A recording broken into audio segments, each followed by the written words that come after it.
Salut à tous et bienvenue sur Watch TV pour ce deuxième numéro de Cinéwatch. Cinéwatch, c'est le magazine des amoureux du cinéma. Première diffusion le mardi à partir de 22h pendant 1 heure. Nous allons parler de tous les films. Nous allons parler également de toute l'actualité du cinéma. Vous retrouverez le box-office, les films en projet, les films également en tournage. On vous proposera également un top 10 des films à ne pas louper et vous verrez également toutes les bandes annonces. Je ne suis pas seul, évidemment. Nous sommes ici entre passionnés du cinéma. On aime le cinéma.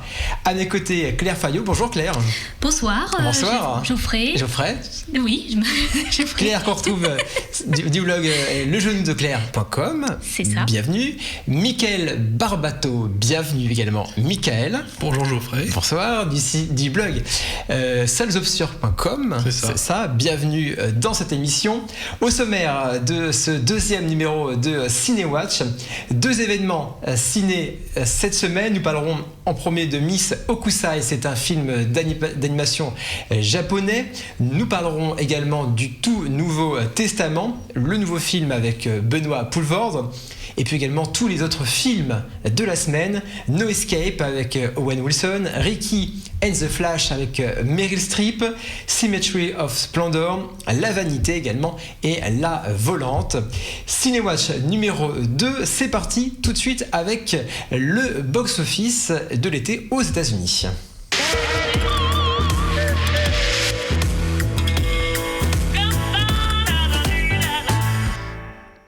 Alors, la semaine dernière, nous avions parlé du box-office de l'été en France avec Les Mignons qui cartonnaient. Et donc, aux États-Unis, les 5 films qui ont cartonné cet été. En 5e position, Mission Impossible 5. La saga fait toujours recette. Tom Cruise aussi, la preuve. Le film a engrangé près de 112 millions de dollars. Donc depuis sa sortie avec 56 millions de dollars, ça c'était pour son démarrage. Et donc avec ce succès, Tom Cruise retrouve son niveau atteint en 2005, c'était avec La Guerre des Mondes. Et puis il s'agit du 2e meilleur démarrage pour la saga. Mission Impossible, c'était le premier, c'était Mission Impossible 2. En 4e position, un autre blockbuster signé Disney et Marvel, c'est Ant-Man. Puisque c'est le dernier super-héros en date des studios Marvel. Le film fonctionne très bien, il a rapporté près de 150 millions de dollars. Même si le film a connu un démarrage moyen aux États-Unis, il fait mieux à l'étranger, mieux que Thor ou encore Captain America. En 3e position, Les Mignons également aux États-Unis, ça cartonne puisque les Américains sont devenus fous des Mignons. Le film franco-américain cartonne avec près de 304 millions de dollars. Il fait presque aussi bien que Moi, Moche et Méchant 2.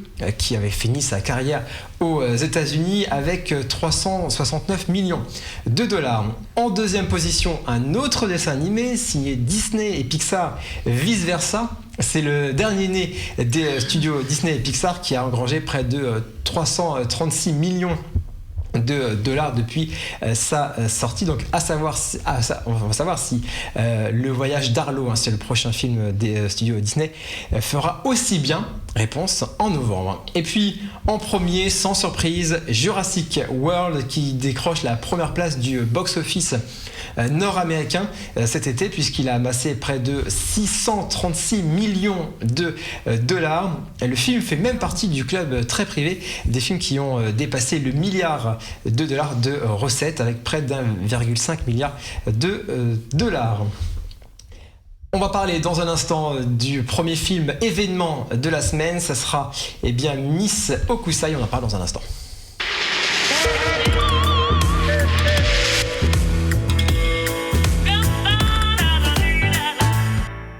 Alors nous partons au Japon pour ce film d'animation japonais réalisé par Keiichi Hara. On lui doit entre autres Colorful, c'était en 2010. Le film est basé sur un manga intitulé Sarusberry, signé Inako Sugiura. Bon, difficile de le dire, hein. Désolé, je ne parle pas le japonais. On en parle dans un instant, mais juste avant la bande-annonce.120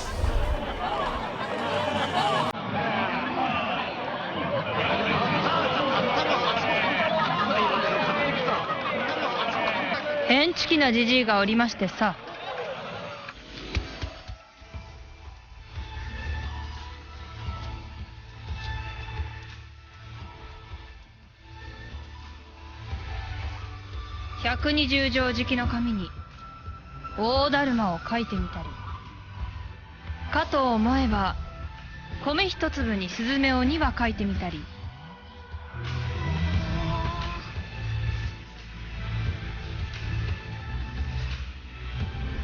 鉄道でお分かりなくば絵師の北斎それならばお分かりかい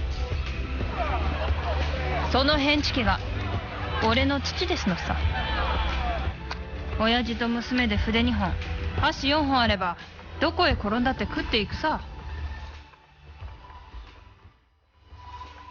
サルスベリミス北斎Alors, dans ce très beau film d'animation japonais, le réalisateur en fait, nous conte l'histoire du peintre Hokusai qui travaille à quatre mains avec sa fille sur des œuvres aujourd'hui connues de tous grâce aux expositions dans le monde entier. Alors, vous l'avez vu tous les deux. Oui. Claire, qu'est-ce que tu en as pensé ?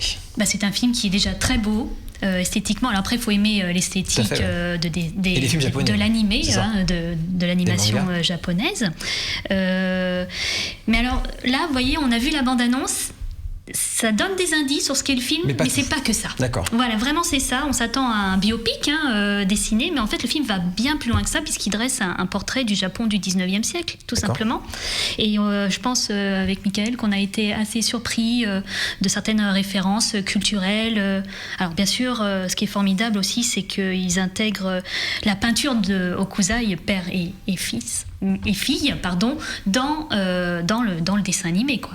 Mais bon, je pense qu'on a été surpris. On a été surpris. Enfin, moi, j'étais surpris aussi par le côté onirique du dessin animé. Je m'attendais, comme tu dis, à un biopic. Et en fait, oui, c'est un biopic. C'est une tranche de vie, en fait, de cette le quotidien du père et du maître et de sa fille. On rentre vraiment dans le quotidien des deux. Et on découvre le Japon, sa culture, mais sa vraie culture. On n'est pas dans le truc otaku. C'est ça, on n'est pas dans le truc otaku, geek, japonais, amateur de manga. Même si c'est réalisé par Production IG. Les connaisseurs savent que c'est ceux qui ont aussi produit la série Ghost in the Shell. En ce moment, ils sont en train de produire aussi l'Attaque des Titans. D'accord.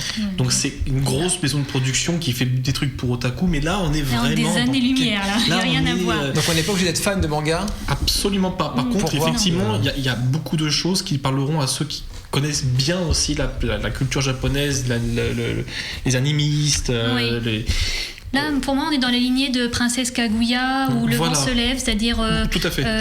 Vraiment donc des références culturelles, comme tu l'as dit. Le Vent se lève, c'était aussi, ça racontait l'histoire du Japon. Là, on est du côté de Le Vent se lève. On connaît pas grand-chose de ce pays. Non, on apprend des choses. Et puis surtout, il y a cette personne extraordinaire qui était donc Miss Hokusai, Ohei, qui était vraiment une femme incroyable pour l'époque, c'est-à-dire c'est un esprit libre. Alors elle fume la pipe, le ménage avec son père ils le font pas, quand c'est trop dégueulasse il change, il déménage tout simplement. Et surtout c'était pas un film féministe. C'est pas féministe, mais c'était ça montre un personnage de femme forte. Voilà. Dans sa réalité. Qui n'était pas conventionnel du tout pour l'époque, mais c'était accepté finalement par ses pères, par son père, mais puis aussi par les autres peintres. Est-ce que les images du film sauvent le scénario ? Parce qu'il y a forcément une histoire, mais est-ce que l'histoire n'est pas assez faible ou est-ce que les images aident l'histoire est dense pour une heure et demie. Ça parle de plein de choses en fait. Ça part parfois même un peu dans tous les sens, mais ça parle pas que de peinture et de la famille de la jeune fille. Ça part dans d'autres choses. Mais c'est un film que je pense qu'on prendra plaisir à regarder, à re-regarder. Même sur 1h30, c'est pas... Même si c'est sur 1h30, c'est dense. En fait, c'est dense, donc on a l'impression. Ouais, c'est ça. Très très court. D'accord, au contraire. Alors après, ça pourra peut-être sembler long parce que justement, il y a peut-être un trop-plein de certaines choses. Il y a un côté sentimental, on va pas révéler tout non plus, mais il y a un personnage qui est aveugle, donc il y a aussi une réflexion sur la peinture ou la façon de ressentir les choses différemment. Quand on peut pas la voir. Quand on peut pas voir la peinture. En plus, effectivement, l'écriture en japonais, ce sont des caractères. Donc à un moment, elle lui dit... il y a aussi une réflexion là-dessus. Pas trop sur la calligraphie, mais quand même, il y a des choses. Alors elle lui dessine un moment dans la main, dans la paume, elle lui dit ça ressemble à ça, et elle lui dessine. Voilà, il y a beaucoup d'émotions comme ça aussi. Et comme il n'y a pas d'antagoniste, en fait, dans ce film, il n'y a pas de méchant. Moi, ça m'a rappelé un peu de certains côtés de Totoro. Ouais. C'est assez pur, en fait, comme dessin animé. C'est un dessin animé où il y a une pureté. C'est souvent le cas dans les dessins animés japonais. Oui, c'est vrai. On retrouve cette ambiance à chaque fois. Tout à fait. Souvent, en tout cas. Souvent. Mais il y a quand même parfois des antagonistes et parfois en plus assez caricaturaux. Ici, il n'y a pas d'antagoniste. Et justement, le rapport avec la fille, on n'en discutera pas trop pour ne pas trop dévoiler. Faut pas trop redire non plus. Mais ça rappelle Totoro, en fait, à ce niveau-là. Et côté onirique aussi. Ce côté sentimental. Mais pas eau de rose, sentimental. Voilà. Et on va peut-être finir par dire que le film s'est distingué à Annecy. Il a eu le prix du jury. Donc c'est bon signe. Donc c'est quand même bon signe. C'est bon signe, mais surtout il faut aller justement, voir. on parlait du quotidien. On parlait du quotidien entre ce père et sa fille, cette tranche de vie.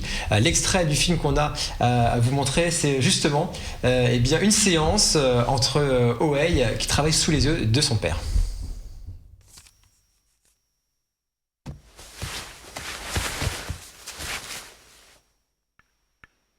Vous faites un dragon ? Il y a une astuce pour les attraper. On peut l'affaiblir en remuant le bout du pinceau et en se le représentant bien mentalement. Ensuite, il faut essayer de rester calme et attendre qu'il descende se poser. Dès qu'il arrive sur la feuille, il faut l'immobiliser d'un trait de pinceau. Le dragon ne ressemble à aucun autre animal. C'est pour cela qu'il se capture différemment. Enfin, ce n'est pas moi qui le dis. C'est une histoire qui remonte à l'époque des Tang. C'est scandaleux! Tu es drôlement culotté d'oser courtiser Mademoiselle Oei devant le maître. Mais non, pas du tout. Ce n'était pas mon intention. Tu dois avoir du succès auprès des filles. Ta technique de séduction n'est pas commune. Ordure! Insolent!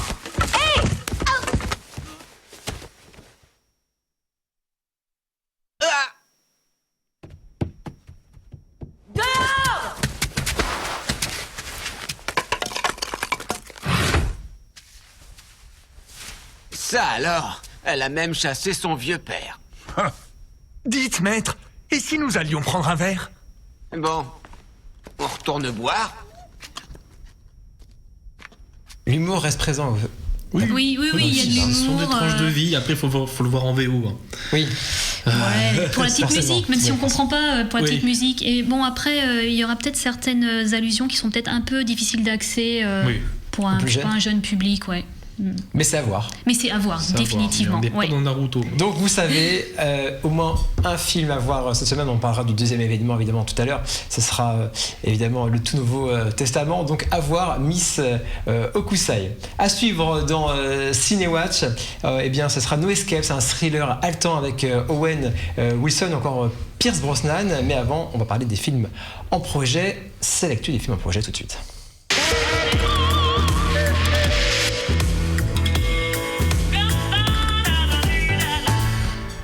Voilà ces films qui sont en phase de pré-production, avec le premier film qui va réunir entre autres Pierre Ninet. Ce sera Five, réalisé par Igor Gossman, qui fait partie de la bande de casting, la série diffusée sur Canal créée par Pierre Ninet. Five est présenté comme une comédie sur l'amitié, et Pierre Ninet parle lui-même de ce film entre un croisement entre Le Péril jeune ou encore un film d'action de Guy Ritchie, donc à voir prochainement.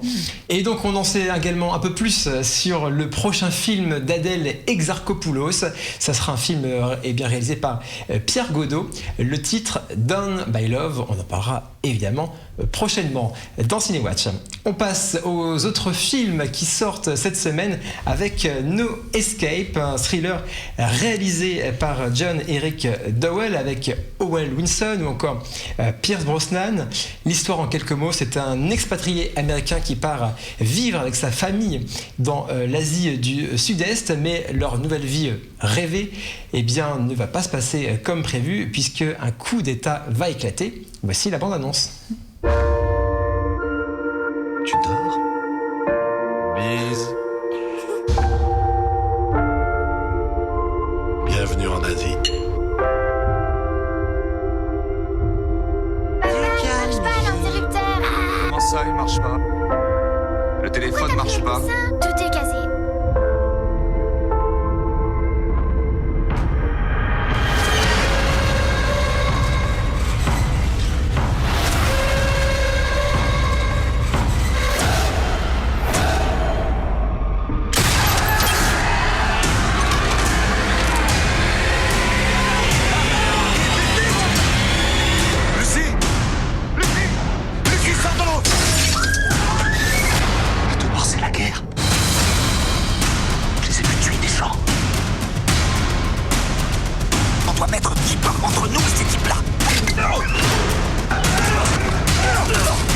sur le toit! On va réussir à s'en sortir. Oui.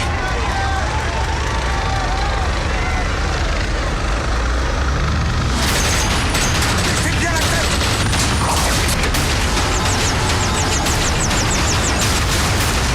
Restez bien là-dessous. Encore une dizaine de pas, tu te souviens? No Escape, qui fait partie donc des films à voir cette semaine avec Owen Wilson. On retrouve un Owen Wilson qu'on voit pas forcément d'habitude. Il est très lié aux comédies. Et là, on le voit dans un drame, un thriller. Thriller, oui, qui a l'air un peu d'un survival. Pourquoi pas, à la rigueur, ça c'est... Ouais, moi je disais, pendant qu'on regardait les extraits, je dis c'est l'anti-Deepen, c'est-à-dire c'est un expatrié, alors certes pas dans les mêmes conditions du tout que c'est Deepen, très américain. Mais c'est très américain, donc c'est un Américain qui arrive à un mauvais moment et qui se retrouve pris donc, en Asie, et on a déjà vu un peu ce genre de choses, notamment avec Raccoon, où Patricia Arquette se retrouve prise, elle vient en touriste et puis elle se retrouve prise au milieu d'une guerre d'une guerre plutôt entre la jungle birmane et enfin voilà, donc bah moi du coup j'ai vraiment envie d'aller le voir parce que le trailer me chagrine un peu. J'ai envie de voir quel sera le développement du film, quel sera le traitement en fait des autochtones. Ouais. Oui, parce que moi ça m'a l'air quand même d'être un film sur des Américains, des pauvres petits Américains qui se font frapper par le peuple méchant. Ouais, j'ai un peu peur. Maintenant ça se trouve c'est très intelligent et c'est très bien fait. Donc c'est justement pour ça que j'ai vraiment envie d'aller le voir pour le coup ce film là. Après ça peut faire penser, après dans un style, mais ça reste dans le même région, c'est avec Ewan McGregor sur le tsunami. Oui, mais alors là j'avais beaucoup aimé, il y avait de l'émotion et c'était en plus basé sur des faits réels. Là je sais pas encore, ils disent un pays en Asie, ça ressemble à la Thaïlande, c'est écrit apparemment en Thaï. Oui, mais c'est en Thaïlande. Voilà, est-ce que c'est ancré dans la réalité ou j'ai peur, quand je regarde l'affiche, je vois des gentils Américains qui ont peur et des autochtones méchants qui frappent sur tout le monde. J'ai un peu peur. Famille, mais je veux vraiment voir le traitement de ça. Il y a Pierce Brosnan aussi, il faut voir. Second rôle, c'est le traitement qu'il faut, qu'il va falloir voir. Donc il faut vraiment, à mon avis, celui-là, faut pas le louper. Donc un film à voir forcément. En tout cas, voir Owen Wilson qui sortira. À voir, ne serait-ce que pour vérifier le fond du film. Ouais. Pour voir comme le traitement qui est derrière, parce que ça me. Il fera jamais aussi pire que les stagiaires, quoi. Mais les stagiaires, il y avait des moments de comédie au moins, c'était pas. Et à voir s'il peut être bon aussi dans ce genre de film, quoi, c'est ça. Dans le survival, mais. J'espère que ce sera pas un film maladroit. D'accord. Bon, à voir No Escape avec entre autres Owen Wilson et puis notre ami Pierce Brosnan qui change par rapport à James Bond. Ça commence à remonter à l'époque de James Bond. Autre film donc qui va sortir cette semaine. Eh bien, on retrouve Meryl Streep après Donna et les Dynamos. C'était dans Mamma Mia, souvenez-vous. Voici Ricky and the Flash. Donc c'est une comédie avec également Kevin Kline. Donc deux acteurs différents, mais qui se retrouvent dans cette comédie avec Meryl Streep qui joue le rôle d'une mère roqueuse qui revient voir ses enfants après être partie plusieurs années. Voici la bande-annonce. Je suis Ricky Randazzo et je voudrais vous présenter mon groupe, les Flash. Oui, allô? C'est impossible à joindre. En quoi je peux être utile? Tu pourrais être là pour ta famille. Madame, vos bagues. Merde. Ça, j'en ai besoin. C'est quoi le problème? Je t'explique, maman. Je suis gay. On se marie pour catimini, maman. J'ai tenté de me suicider. Souhaitez-vous un apéritif? Juste de l'eau pour moi. Ouais, moi aussi, de l'eau. Avec du whisky. On se laisse pas abattre. Mon psy m'a mise sous Effexor. Ça me rend colérique. Et anorgasmique. Tu as des orgasmes. Anorgasmique, à préfixe négatif. C'est du latin. Allez, monte! J'ai jamais été conventionnelle comme maman. Ils ont dû la mettre sous traitement lourd, c'est clair. Il y aura beaucoup de changements dans ta vie. Et un beau jour, voilà que tu grisonnes. Mais c'est pas de la tête que je parle. C'était bien que tu sois venu. Parfois, une fille a juste besoin de sa mère. Je suis content que tu sois là. Et si tu y allais pas, chez ton psy, pour une fois, dis que tu es malade. Je suis malade. C'est pour ça que je vais voir un psy. Un cœur, il prend de l'âge, mais il ne change jamais. Les années 80 sont de retour. Hé, où tu vas? À la salle de bain. Évite juste de te suicider.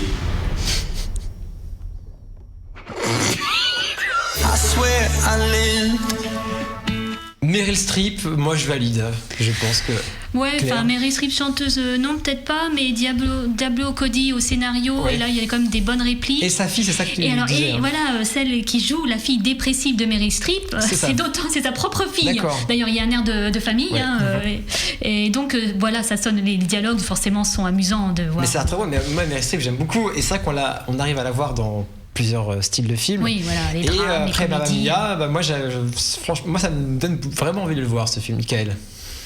J'ai pas vraiment d'avis dessus. La bande Meryl Streep, non Meryl Streep est passée à Locarno pour, je crois, pousser la chansonnette au festival. C'est une actrice, c'est une très bonne actrice, mais après j'irai peut-être pas voir un film juste pour elle. Mais quoique, la bande-annonce, c'est quand même Dame à la réalisation. Oui. Ouais. C'est intéressant. Oui, aussi, oui. C'est intéressant. À voir. À voir. Rick and the Flash, ça sort On verra. mercredi, évidemment, dans vos salles. Dans un instant, on va parler donc. Évidemment, toujours de sortie avec le Nouveau Testament, le tout Nouveau Testament.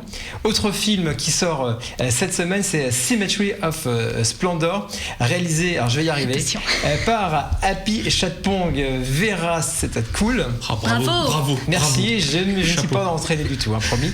Alors le film en fait s'inspire de faits réels qui se sont déroulés en 2012 dans le nord de la Thaïlande avec des soldats qui ont été mis en isolement dans un hôpital suite à une maladie mystérieuse. Voici un extrait avec la bande-annonce. เขาสิมาบอกป่าว่าซุ่มทหารอยู่ห้องเฮียนป่านั่นรักษาเท่าใดก็บ่เศร้าดอก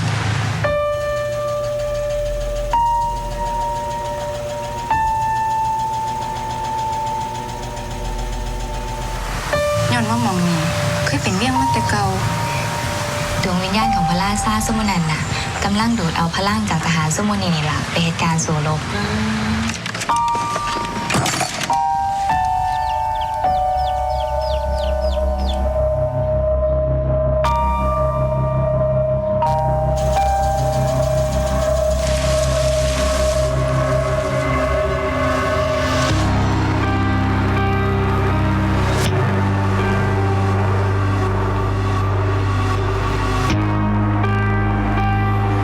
เขากำลังเดินอยู่ในที่หนึ่งเขายังสับสนอยู่นะ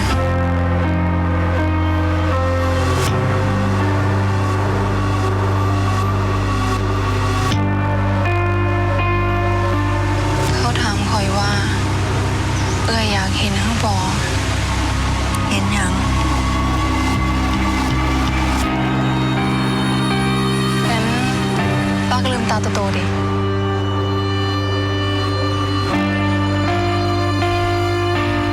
ป้าเห็นความฝันของเธอ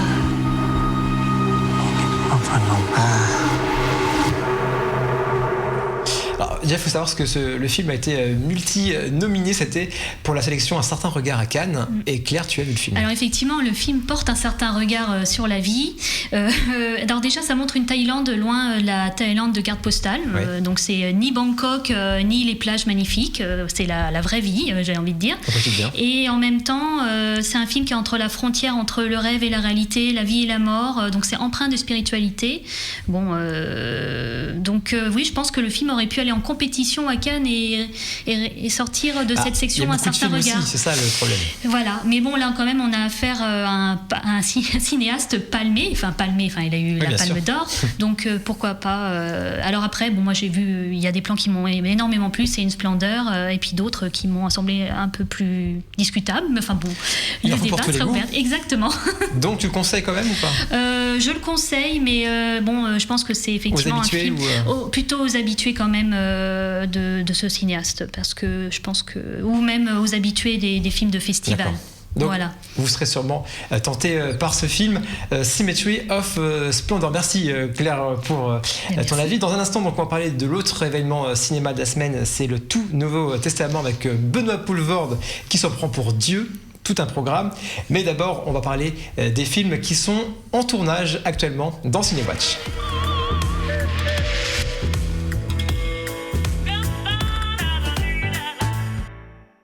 Alors on parlait de Miss Hokusai, on parlait d'un autre film d'animation français. Cette fois-ci, ça s'appelle Ballerina, réalisé par Eric Sommer et Éric Varin. Ça se passe à Paris en 1879 avec l'héroïne du film Félicie, une jeune orpheline qui va quitter sa Bretagne pour Paris et réaliser son rêve, évidemment, devenir danseuse étoile.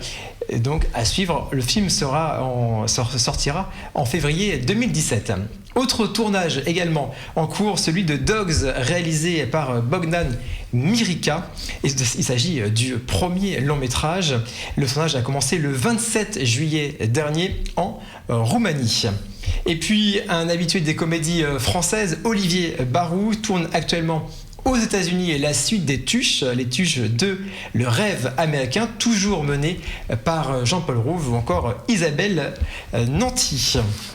Je vous propose de passer au deuxième événement ciné de la semaine. C'est avec la crème de l'humour belge. D'un côté, Benoît Poelvoorde, très présent actuellement au cinéma, ou encore Yolande Moreau. C'est le nouveau film de Jaco van Dormel, à qui l'on doit, entre autres, c'était Les vacances du petit Nicolas. On retrouve donc des acteurs également, François Damiens. L'histoire, bonne nouvelle, on a retrouvé Dieu. La mauvaise, c'est que c'est un sale type et il habite Bruxelles. Voici la bande-annonce. Dieu existe. Il habite à Bruxelles. Loi 2129. Quand on plonge un corps dans la baignoire, le téléphone sonne. Loi 2218. La file d'un côté avance toujours plus vite. C'est dégueulasse ce que tu fais aux gens, tu les connais même pas et tu t'amuses à leur faire du mal. T'es le numéro. N'importe qui ferait mieux que toi. C'est interdit d'aller dans le bureau. C'est exactement à ce moment-là que je me suis décidée à faire quelque chose. Tu sais ce qu'elle a fait, ta fille? Elle a balancé les dates de décès! Il est encore impossible de savoir s'il s'agit d'un canular ou si ces fameuses dates de décès se confirment. Merde, je vais la chercher. Et je peux te dire que cette fois, elle va dérouiller. Je cherche une petite fille avec des cheveux noirs un peu agités. Qu'allons-nous faire du reste de notre vie est la question la plus fréquente sur les réseaux sociaux. 62 ans à vivre, 62, test.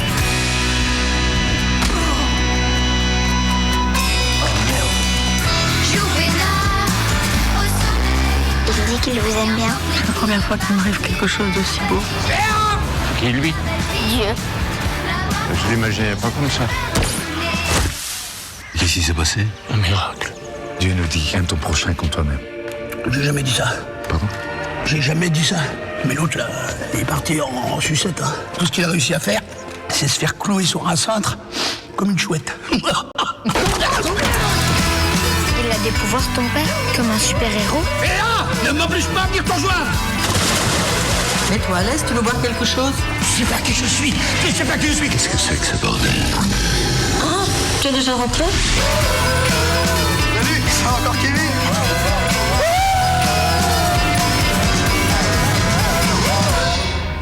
Mickaël, tu as vu le film. Est-ce que tu as vu la prochaine Palme d'Or ? Non, on va quand même pas aller jusque-là, c'est n'importe quoi. Bon, c'est un film drôle, au moins la moitié du temps, la moitié sur Paul Vord et puis une autre moitié. Justement, j'ai une question parce que moi je viens de découvrir la bande-annonce là. C'est pas un peu comme Bruce Tout-Puissant ou Absolutely Anything, le mec qui a tous les pleins pouvoirs et qui s'en sert mais pas bien quoi. Enfin... c'est vrai comme la bande-annonce met beaucoup l'accent dessus sur le côté comique du film qui représente que la moitié du film, l'autre moitié est beaucoup plus dramatique, beaucoup plus c'est pas qu'une comédie. Dramatique, c'est pas seulement une comédie.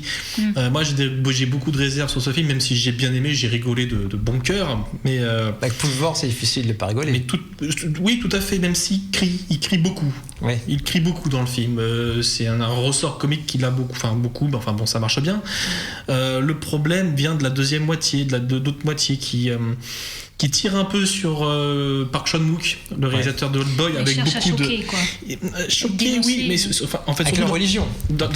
Oui, mais surtout dans la réalisation, avec beaucoup de monologues face caméra.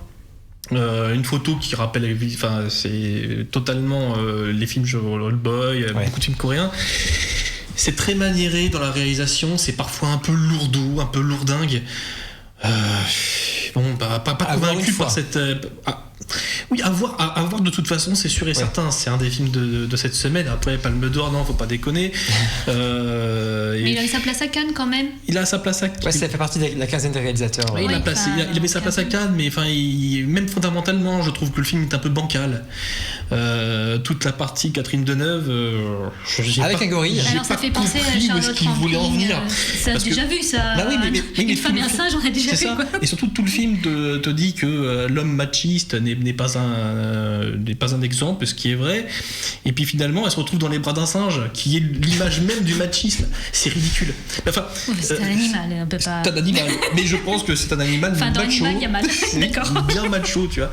Et le problème, c'est, je trouve que le film est un peu bancal fondamentalement, mais après, il a des qualités comiques, des qualités formelles, même si parfois, encore une fois, c'est beaucoup trop maniéré. Il porte le film, Paul Vord.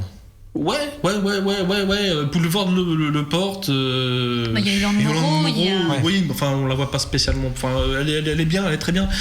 Et puis il y a toute François la partie. Damiens. Justement, toute la partie François Damiens, c'est aussi problématique fondamentalement parlant. Ça, je laisserai les spectateurs aller le voir. Les gens aillent voir le film, ils se feront une idée. Est-ce qu'il y a un côté film à sketch? Parce que là, tu parles de partie, il y a un côté film à sketch, effectivement. C'est-à-dire que le film est découpé un peu en partie, en gros, c'est brouillon. C'est brouillon, c'est fondamentalement bancal. Bon. Après, le côté comique marche très très bien. À voir donc le tout Nouveau Testament. On va parler des autres films de la semaine, évidemment dans Cinéwatch, c'est tout de suite.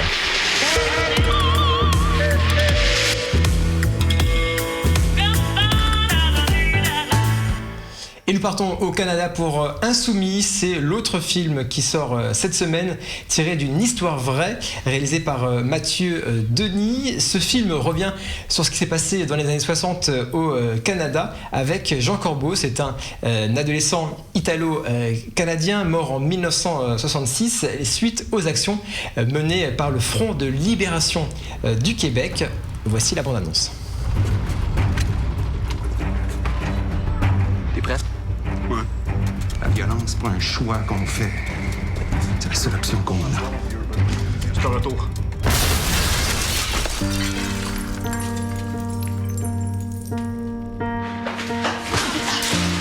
Connais-tu ça, la MLP? Mouvement de libération populaire? Je pense, ouais. J'ai lu ton journal. J'ai trouvé ça vraiment intéressant. Il y a un atelier du MLP demain soir. Tu viendras? Peux-tu bien me dire ce qu'un petit gars de Villemont-Royal vient faire ici? Je viens peut-être de Villemont-Royal, mais je vis dans le même monde que vous autres. Je pense pas, non. Ah ouais, on finisce mai. Tu sei nato qua per morirai, qua. Je suis pas aveugle. Je vois bien que pour une poignée de riches, ça te prend des millions de pauvres d'exploiter puis d'humilier. Depuis que je les ai rencontrés, eux autres, j'ai l'impression que si je veux que les choses changent pour vrai au Québec, c'est avec des gens comme vous autres que ça se passe. Il va falloir que tu m'expliques ça parce que moi, je comprends plus, là. Ça fait longtemps que tu me comprends plus, papa. C'est pas nouveau. On est parti, on peut plus reculer. Robert, on est des militants Calvaire, on n'est pas des meurtriers. Mais là, on a besoin de monde qui vont poser des gestes concrets pour décoloniser le Québec. La grenade, c'est en plein ça que c'était. Un geste concret.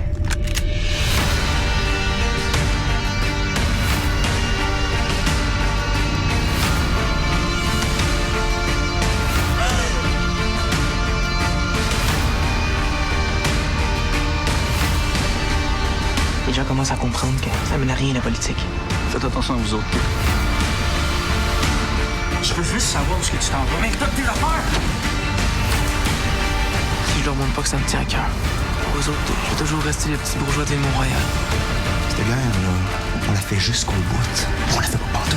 Choisis ton camp. Donc, Insoumis à voir. C'est vrai qu'on en parlait, les Canadiens sont très forts pour tout ce qui est film sujet de société. Ouais. Faut voir Dolan, ce que fait entre autres Dolan. Donc, à voir cette semaine. Donc, Insoumis, réalisé par Mathieu Denis sur l'affaire Jean Corbeau. Donc, on ne connaît pas cette histoire évidemment en France. Donc, c'est bien de voici le réalisateur donc qui passe. Et puis, ça, comme on ne connaît pas vraiment l'histoire du Canada, c'est toujours intéressant de voir ce qui se passe de l'autre côté de l'Atlantique. Un autre film français, cette fois-ci, s'appelle La Volante, un thriller avec Nathalie Baye et Malik Zidi, signé par le duo Christophe Ali et Nicolas Bonny-Loris. C'est leur troisième collaboration après Leura et Camping Sauvage. Ici, Nathalie Baye campe le rôle d'une secrétaire qui décide de venger la mort de son fils en s'en prenant à l'assassin de ce dernier. Et ce sera son futur patron. Voici la bande-annonce. Bonjour. Bonjour, monsieur. Ça fait beaucoup de missions en si peu de temps. Le statut de secrétaire volante ne vous pose pas de problème. J'aime le changement. Madame Ducruet, je vous présente monsieur Lémens, avec qui vous allez travailler. Bonjour, monsieur Lémens. Bon, ça fait plusieurs semaines que je suis sans secrétaire. Qu'est-ce que c'est? Une chemise. Vous avez rendez-vous avec le maire. C'est bien qu'elle s'implique autant. Il y a quelque chose entre vous?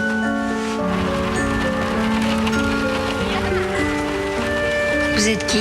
Je m'appelle Marie-France. Je travaille avec ton papa. Tu me laisses entrer? Mais c'est quand même curieux de voir sa secrétaire débarquer comme ça à l'improviste, non? Faites le tour de l'immeuble et déposez-moi au même endroit, s'il vous plaît. Je vous présente... Marie-France, vous n'étiez pas vraiment invitée.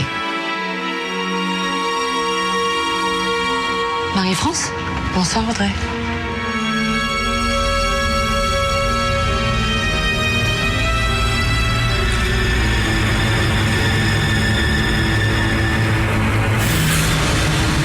Ne bougeons plus. Tout le monde sourit. Michael, tu as vu le film? Ouais, je l'ai vu. Qu'est-ce que tu en as pensé?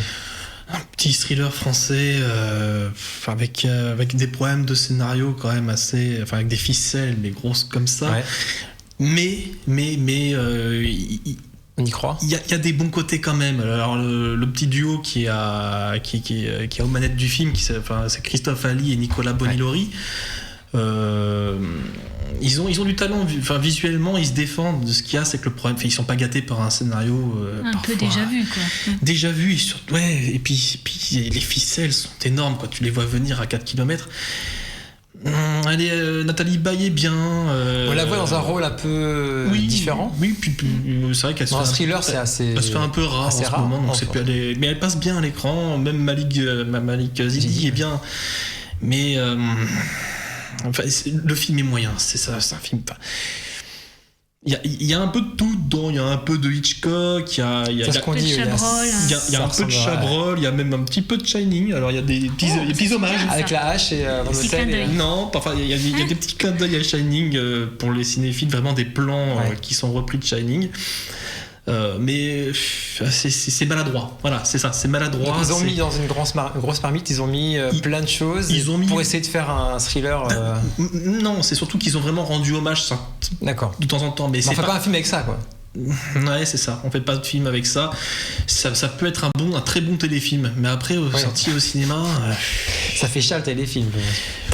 Je suis pas sûr que ça ait coûté énormément et des très fort. Enfin, j'ai pas envie de vous dire de ne pas aller le voir. Déjà, d'une, c'est bien que des Français se donnent dans le cinéma de genre. Voilà, il faut quand même continuer dans ce sens-là. Donc, j'ai pas envie de dire aux gens non, c'est mauvais. Non, c'est un film moyen.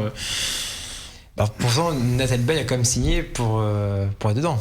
Oui, même si c'est moyen, c'est bizarre. Mais parce que c'est un bon rôle de composition pour elle, qu'à mon avis, elle n'a pas eu trop souvent. Ouais, c'est vrai. J'ai des grosses ficelles, des ficelles énormes. À voir ou pas? À voir en DVD. À 5 € à la solderie de sa Gigastore. Tu vois, ça peut être sympa. Ça fait cher 10 € pour voir. Bon, allez voir peut-être ce film qui vous sûrement. À la carte UGC, maintenant, on peut aller tout voir. Donc, allez-y, parce que c'est quand même des Français qui sortent un film de genre. Et je vous le dis encore, il faut défendre le cinéma français. Voilà, le cinéma français et le cinéma français de genre particulièrement. D'accord. Bon, à voir donc La Volante. Vous ferez une idée, peut-être, on va aller voir ce film. Autre film qui sort cette semaine, un film émouvant qui s'appelle La Vanité. C'est un film de Lionel Bayard avec Carmen Maura qu'on aime beaucoup, ou encore Patrick Lapp. Et donc l'histoire, c'est l'histoire d'un homme qui souhaite mourir, mais qui décide pour cela de s'installer dans une chambre d'hôtel. Et pour décider donc de mourir, il doit être accompagné par un témoin, comme l'oblige la loi en Suisse.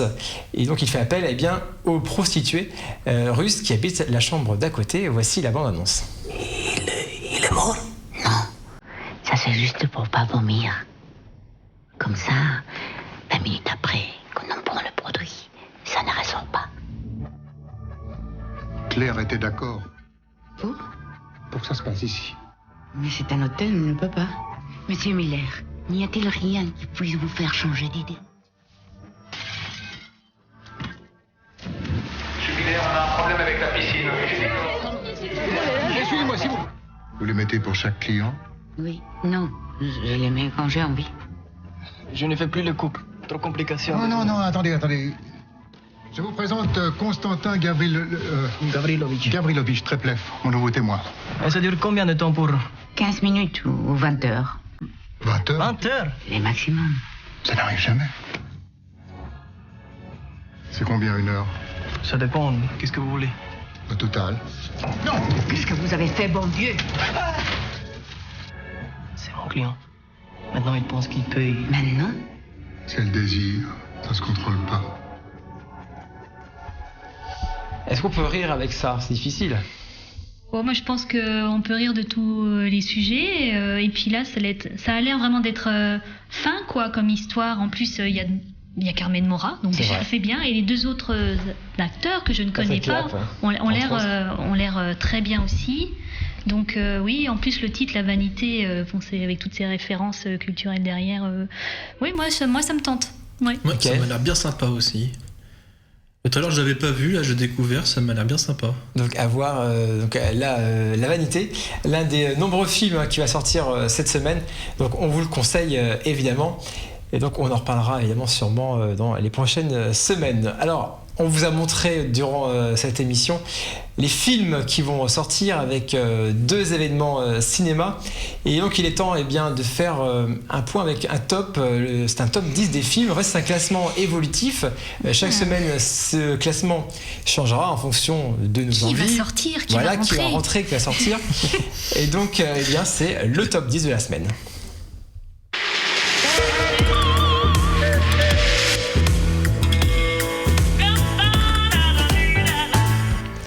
Donc si vous ne savez pas quoi voir cette semaine au cinéma, Cinéwatch vous guide avec ce classement. Et donc 10 films à voir absolument. En numéro 10, c'est No Escape. Donc on en a parlé aujourd'hui avec Owen Wilson. C'est un thriller haletant, donc à ne pas louper. En 9e position, La Vanité. Justement, on en parlait à l'instant avec Carmen Maura. En 8e position, Derrière le mur, La Californie. En 7e position, Les Dollars des Sables, c'était avec Géraldine Chaplin. On en parlait la semaine dernière. 6e position, Le secret des autres, autre film également à voir. 5e position, Le tout nouveau testament, c'est notre 2e événement de la semaine avec Michael qui n'a pas forcément... Événement, hein, c'est une autre. Événement, non, voilà. mais j'ai pas dit qu'il était fondamentalement... C'est pas la Palme d'Or. Non, c'est pas la Palme d'Or, voilà. À voir. En 4e position, c'est La belle saison. En 3e position, notre autre film, événement de la semaine, c'est Miss Hokusai, donc ce film d'animation japonais, donc on vous le conseille vivement. Ah oui. 2e position, Symmetry of Splendor, également un autre film qui se passe en Thaïlande, donc, film dont on a parlé ce soir. Et puis enfin en première position, c'est Dipan, le film de Jacques Audiard. Tu m'étonnes. Oh oui. Ah oui, je le conseille aussi. Je crois qu'on est tous d'accord. Conseille vraiment. Alors si on mélange un peu tout par rapport à la semaine dernière, si vous n'y étiez pas avec nous, donc beaucoup de changements par rapport au top de la semaine dernière avec l'arrivée de 5 nouveaux films. Donc notez bien. Si vous souhaitez aller donc au cinéma, donc Symmetry of Splendor qui arrive donc en 2e position, Miss Hokusai en 3. La belle saison, quant à lui, recule de 2 places et se retrouve en 4e position de notre top de la semaine. Numéro 5, l'événement Le tout nouveau testament avec Benoît Poelvoorde ou encore Yolande Moreau. Donc pas de changement aux places 6, 7 et 8.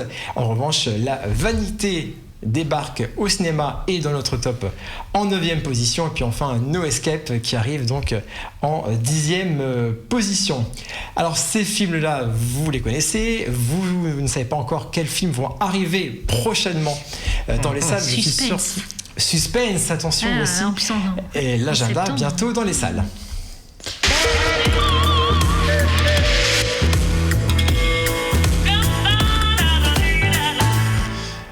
Alors, prenez vos agendas et notez bien avec ces 3 films qui vont sortir prochainement au cinéma. On va commencer avec le nouveau film de Julie Delpy. C'est souvent des films très originaux. Moi j'aime bien. Oui. On aime bien, c'est vrai. Et c'est vrai qu'on est toujours content de voir Julie Delpy derrière la caméra ou devant. Son prochain film s'appelle Lolo. Ça sortira le 28 octobre prochain avec donc Julie Delpy, Danny Boone, encore Vincent Lacoste qu'on aime également beaucoup. Ça fait un drôle de trio. Ouais. Danny Boone dans une comédie un peu underground, mais ça change des styles. Et puis Vincent Lacoste qui peut faire de la comédie comme du plus dramatique et nous l'a montré. Donc à voir ce trio. Intéressant. Donc dans cette comédie, Lolo, c'est le fils de Violette, interprété par Julie Delpy, et qui tentera de détruire coûte que coûte le couple naissant entre sa mère et un informaticien fraîchement divorcé. Tout un programme. 2e film qui va sortir prochainement avec Robert De Niro qui revient dans la comédie avec un film qui s'appelle Le nouveau stagiaire avec Anne Hathaway. Entre autres, ça sortira le 7 octobre prochain. On ne sait pas trop ce que va faire De Niro dans un film comme ça. Mais si j'ai bien compris, Anne Hathaway est donc la chef de Niro. Donc c'est un retraité qui décide de se relancer un peu dans le travail et qui va travailler en tant que stagiaire pour un site web de mode. Bon, mais il y a déjà eu un film qui s'appelait Les Stagiaires qui se passait chez Google avec Owen Wilson. Donc un peu la même idée, le vieux de la vieille entre guillemets qui se retrouve stagiaire quoi. On ne sait pas trop ce que c'est. Robert De Niro dans ce genre de. J'espère qu'il est bien payé parce De Niro, comme tout le monde, il a des impôts à payer. C'est ça. Oui, là, ça fait quelques temps quand même qu'il fait les seconds rôles et les comédies. Je pense que c'est aussi son envie de faire. 31 Raging Bull. Oui, je pense qu'il a bien donné au Cinoche et maintenant il se repose un peu plus. Ça sera donc le 7 octobre prochain. Et puis enfin, Emily Duquesne revient également à l'affiche. Ça sera dans le film Par accident. Ça sera le 14 octobre prochain. Et c'est un premier long métrage, celui de Camille Fontaine. C'est un drame qui comptera le quotidien ravagé par la culpabilité d'Arma, une jeune Algérienne installée en France depuis qu'elle a renversé accidentellement un piéton. Donc ça s'appelle Par accident. Ça sera le 14 octobre prochain au cinéma. Émilie Duquesne. Très bonne actrice. Hein. Donc voilà, après il faut voir le scénario. C'est ça. La réalisation. À voir. Faut voir. On verra. On verra. J'espère qu'on verra. J'espère que vous avez bien noté en tout cas dans vos agendas. En tout cas, on a parlé de pas mal de films, beaucoup de films qui sont sortis également cette semaine. J'espère que vous allez faire le tri et que vous allez voir ou pas ces prochains films. En tout cas, c'est déjà la fin de ce deuxième numéro de Cinéwatch. Merci Claire. Merci qu'on retrouve sur ton blog, lejaunedeclair.com. Merci en tout cas d'avoir été avec nous. Michael, merci. Et merci à toi, Geoffrey. À bientôt. Le blog. À bientôt. Sallesobscures.com. Et j'en place une pour Nico, pour Julia et pour Nadège, qui travaillent sur ce site. Big up. Avec passion. Comment on dit. Big up. Eh bien, coucou les salles obscures. Et voilà. Et elles sont nombreuses, évidemment. Merci de nous avoir suivis. On se retrouve évidemment mardi prochain sur Watch TV. À partir de 22h, c'est la première diffusion de la semaine donc de Cinéwatch. Et puis d'ici là, bonne toile et salut à tous.